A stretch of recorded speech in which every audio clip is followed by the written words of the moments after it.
friends, welcome to Powerhouse.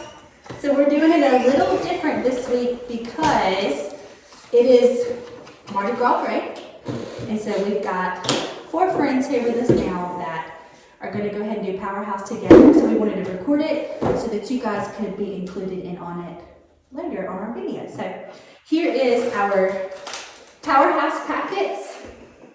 And inside of it this week, who wants to tell me who we are learning about this week? Wyatt. Moses is our hero of the Bible. And in our packets, we have a little happy dummy. So as we watch our video here in just a few minutes, we will eat our snack too, okay? So if you have a snack at home, go ahead and get it ready so when the video starts, you guys can eat your snack with us. But today, we are learning about Moses. Can anyone tell me what was really cool about Moses? Something neat about Moses?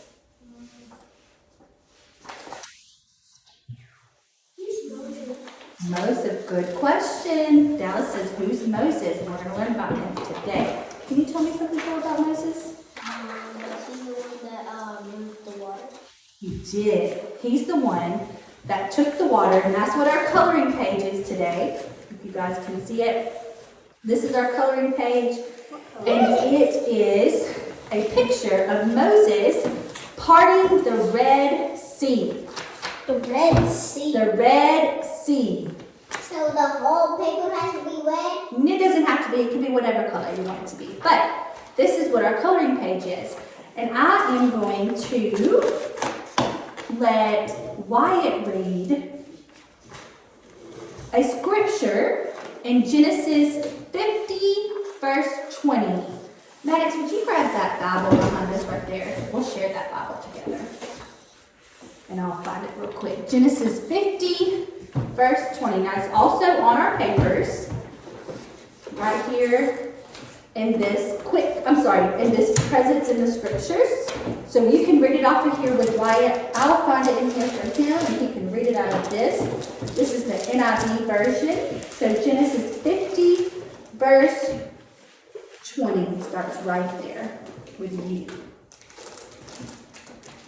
You intended to harm me, but God intended it for good to accomplish what is now being done, the saving of many lives.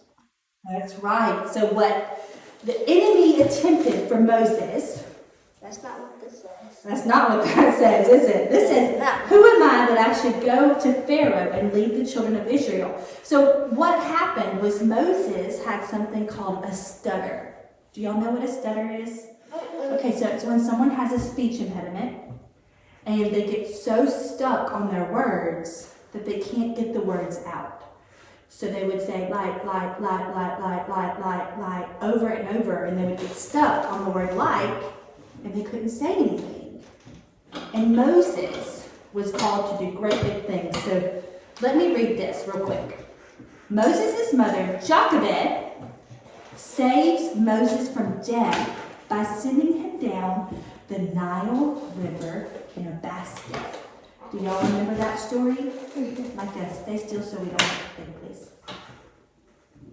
Where the baby boys were supposed to be killed. And Moses' mother, Jochebed, decided to wrap him up in a blanket, put him in a basket, and send him down the river so that it could help save him. Okay? And it says, her only hope of his survival was her faith in God. Moses was then found, adopted, and cared for. Now, Pharaoh was like the king of Egypt, okay? Pharaoh was the one who wanted to kill the boys. But guess who found the boys? Pharaoh's daughter found Moses in the river. Instantly, you would think, oh no, she's going to kill him. But she's not. She didn't. She chose to adopt him and care for him. and she took him back to Egypt and raised him in Pharaoh's kingdom in Egypt. So Moses ends up, all of this can be found in Genesis, okay? All of the story of Moses is in Genesis. And Moses ends up being really angry one day while he's in Egypt. Now, he's like the prince of Egypt, right? And gets really angry at a man who ends up hurting a Jew like him. And he killed him. He accidentally killed the man. And so because he did that, he was scared. And he ran away to Midian. Everybody say Midian. Midian. He went to Midian. And he met a woman named Zipporah. So now you see in this little quick facts area, it says he was married to Zipporah. And Zipporah's dad, Jethro, he was like the priest and the prince of the Midianites, which are the people who lived in Midian. And he chose to help Moses. And Jethro became extremely important in Moses' life. Now, what we're going to do is we're going to take a pause, okay? We're going to watch a quick video. And while we watch our video, we're going to eat our yummy snack. Okay? So let's pause real fast and watch this video. A long time ago in Egypt, there was a baby named Moses. He was born at a time when things were hard for his people, the Israelites. The Pharaoh, who was king in Egypt, was afraid of their increasing numbers. So he made an evil rule. All baby boys from the Israelites had to be taken away. But Moses' mom didn't want that to happen to her baby. So she came up with a brave plan.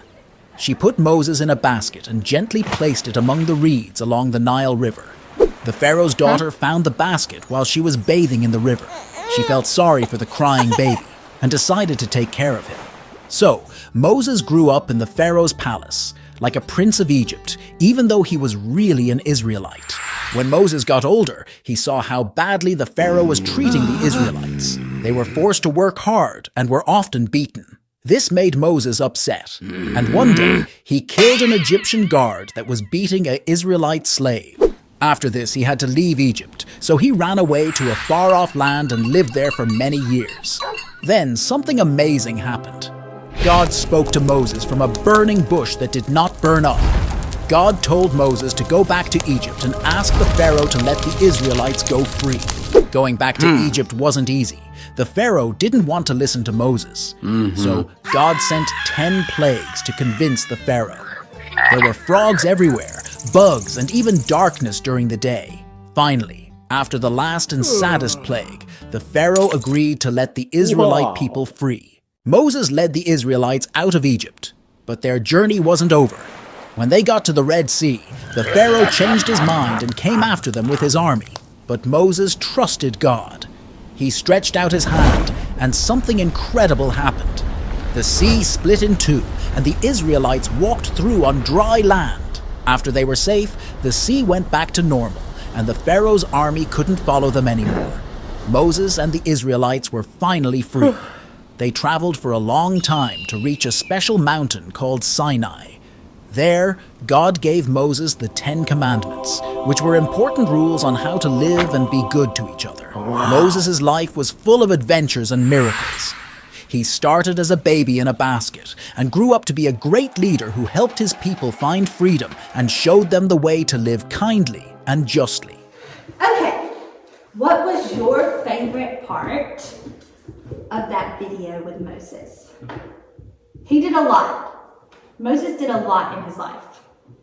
But what did you see that was really cool on that video, Maddox? His baby face. His baby face when he was a baby. And what happened when he was a baby? His mom wrapped him up in some cloth and she put him in a basket and she put him down the Red River and the guard's daughter found the baby while she was bathing in the river. Good job. Great job. What was your favorite part of that video? He ran away and he ran back. when he ran away and he came back. How did he know to come back? Why did he come back? God spoke to him through the burning bush. Yes. Could y'all imagine a tree catching fire and all of a sudden talking to you? That would be Jesus. That would 100% be Jesus. And also, I like when he split the water into 2 pieces. Yes, that is what happened. Okay, tell me about it. So your favorite part was what? When he split it. He split the water in half. Well, why did he have to do that? To let the people get across. Yes, he needed to let the Israelite people who were slaves to the Egyptians get across. Your favorite part of that video? So they wouldn't be slaves of the Egyptians anymore. That's right. When the God's daughter took care of. Yes, when she chose to find him in the Nile River and take care of him.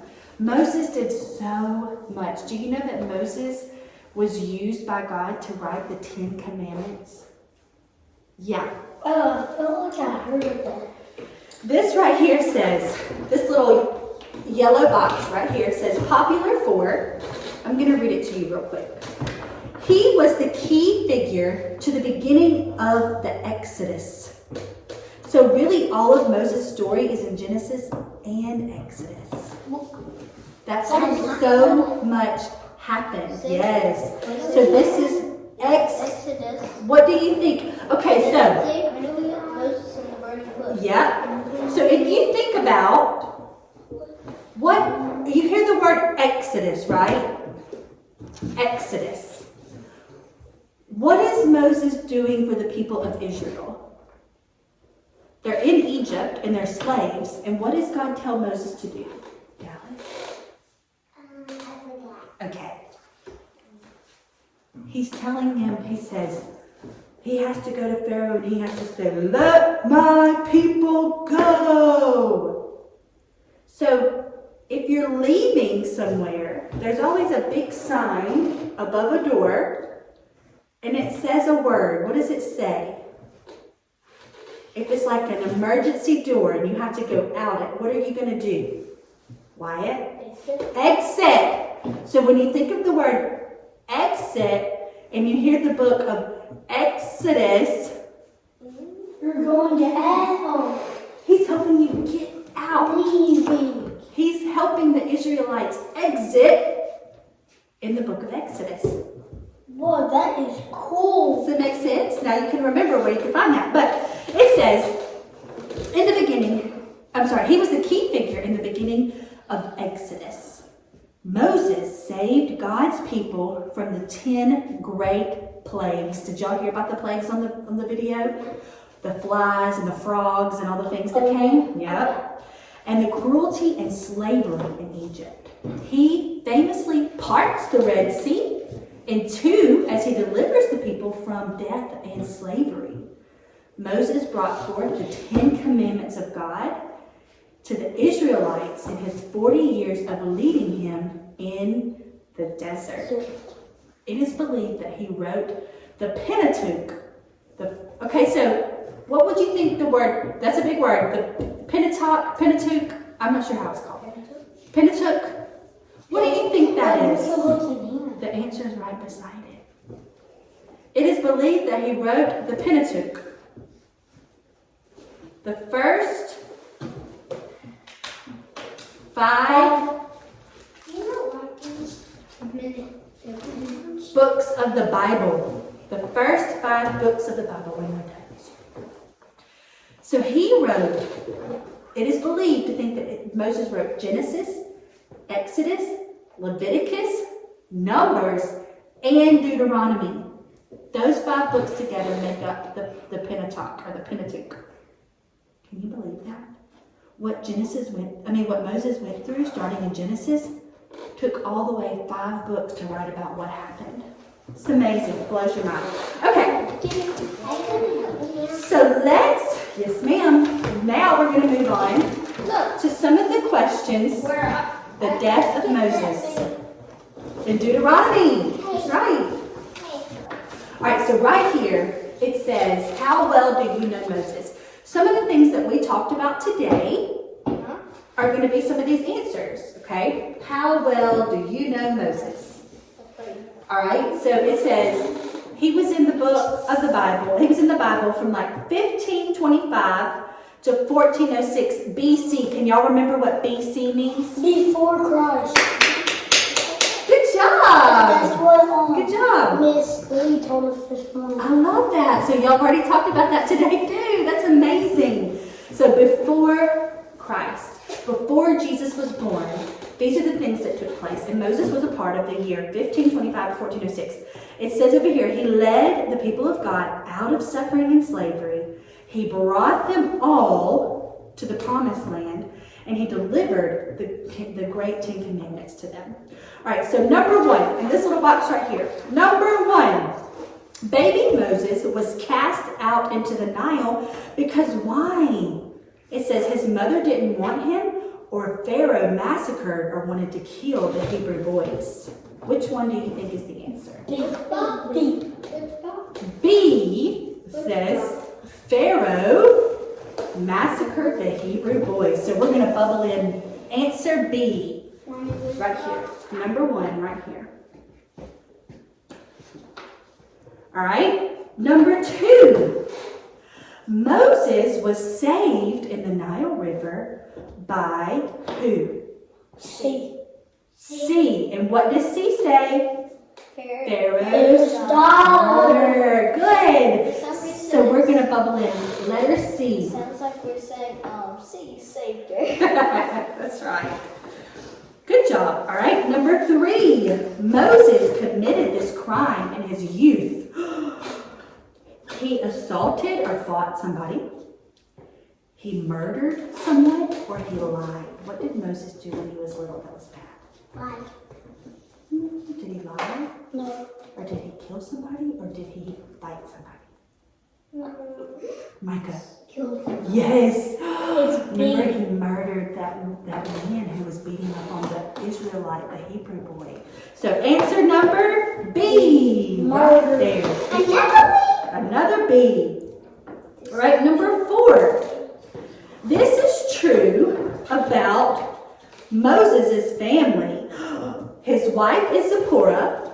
Is that true? Yep. And his son was Gershom. Well, did we read about that? No. Guess what? I'm going to go read about it real quick because I kind of think that's true. So let me go to Exodus 2. Verse 22 through 22. Okay, 21 and 22. Moses agreed to stay with the man who gave his daughter Zipporah to Moses, and they gave birth to a son, and Moses named him Gershom. So, are they both true? Yes. Yeah. That's letter C. Good job. Letter C. All right, number 5. Ooh. I don't remember if this told us on the video, but where did Moses see the burning bush? Okay, can you remember, Micah? Mount Sinai, Mount Horeb, Mount Hermon, or Mount of Olives? But they said something about Mountain Horeb. What did you answer? Mountain Horeb. Good job, y'all. Y'all were listening, so it was on the video. Good. Mount Horeb. Horeb. So that's going to be letter B. Good job. Number 6. Moses parted this body of water to save the Israelites. And let them get across. Yes. Do you remember what the name of the water was? Red Sea. The Red Sea. Good job. So that is answer C. Red Sea. See? C. Okay. Number 7. Moses received God's 10 commandments here. Ooh, where did he get the 10 commandments? Do y'all remember? Mountain Horeb. Okay, so we know it wasn't Mount, Olive. it's either, do you know, where was it? Mount of Olives, Mount Hermon, Mount Sinai, or Mount Hebron. Do I need to find it and read it? Okay, great idea. Wyatt said, yes, let's try to find it. He said, yes, please. Let's see if we can get this right. So Leviticus 26, 46. 46 says, these are the decrees or the commandments, the laws and the regulations that the Lord established at Mount Sinai between himself and the Israelites through Moses. Mount Sinai. Mount Sinai. So that's going to be letter C. C. Good job. That's Mount Sinai. Okay. Last but not least on here, okay? There is a unsolved this mystery and unscrambled this area. I'm going to give you guys a few minutes. And here's what it says. God sent the 10 plagues to strike Egypt at Moses' command. The bloody water. Number 2 was the frogs. Number 3 was lice. Number 4 were flies. Number 5 was livestock famine, where they started to die. Number 6 were boils. Number 7 was hail, which is like when the tornadoes and those big hail pieces come down. Number 8 were locusts. Number 9 was darkness. Figure out the last and worst of all the plagues. The last and worst of all the plagues. I'm going to give you guys 5 minutes to figure this out, and we'll be back on the video, okay? Go for it. Okay. So we have unscrambled and solved the mystery. Wyatt, what does it say? God struck down all the firstborn males. God struck down all the firstborn males. Now remember, Pharaoh killed all of the firstborn Hebrew boys. Actually, all of the boys. He did not want the Hebrews to continue, which is the Israelites. They're all from Israel. He didn't want them to have a future. So he cut them off and he struck them down. Remember? What is struck down? So God, the worst plague of all, it says, God came in, and that's where they had to put the blood over the lamb's blood over the Israelites, over their door frames, and the plague would pass them by. It's almost like a sickness came like COVID, and they allowed COVID to pass by. It's kind of what that would be. Now, you think, man, that's kind of harsh, right? Yeah. All of this, remember, is in BC, which means what? Before Christ. Before Christ. They didn't know how to do it. That's ultimately why Jesus had to come, because Jesus came to show us how to live in this world. And guess what? God gives us love and grace and mercy. And back then, these people didn't know how to do all that. So Jesus came to show them. Let me show you guys and help you out how to do this. Miss Kayla, To be nice. so you're saying that they kill lambs and put it on on the top and on the side? That, you know how when you kill a deer, your first deer, you take it and you put the blood on your face just to prove that I got my first deer. Well, they would take the lamb before they would eat it, and they would put it above the post, and it was kind of like a sacrifice, actually. And they would put the blood above their post of their door, and it would tell that you couldn't, that sickness and that plague wouldn't come in to that household. You were saved. That is where it all comes back to the blood of Jesus. Ultimately, That's why we is use our lamb. the He was our juice. sacrifice. We use the juice because we're acting like the juice is the blood and the bread is Jesus's Yes. body. So yes, when we take communion, is it really blood we're drinking? No. But it's the symbol of who Jesus was when he died on the cross. So way back then, Just cost the last. that's right. Before he died on the cross, they would take little lambs and sacrifice those lambs. Have we talked about Abraham and Isaac? We have. Remember Abraham and Isaac? God told him, we thought, to sacrifice his son, and he was being obedient. And guess what God sent? What? Just in time. A lamb. Remember? So Jesus is called the Lamb of God. So God allowed his lamb, his little baby boy, to be sacrificed so we could be forgiven of sins. It all ties in together. That's what I love about the Bible, and that's why I love studying it with you guys, so we can hear these cool stories about the Bible. There's a Bible that says, take care of my sheep. Yes. Take care of If my you sheep. love me, take care of my sheep, my lambs, my little baby lambs. So we are done with our Bible story today. And if you guys want to spend the next few minutes, you've got your coloring page. Here's your challenge. Color this coloring page and bring it back Sunday, and you can get a prize. If you need to download it, they're in the resources. These guys here will take it home. If you would like to take it home Sunday and watch this later, we'll have packets for everybody. But y'all tell all of our friends who are watching bye. Bye.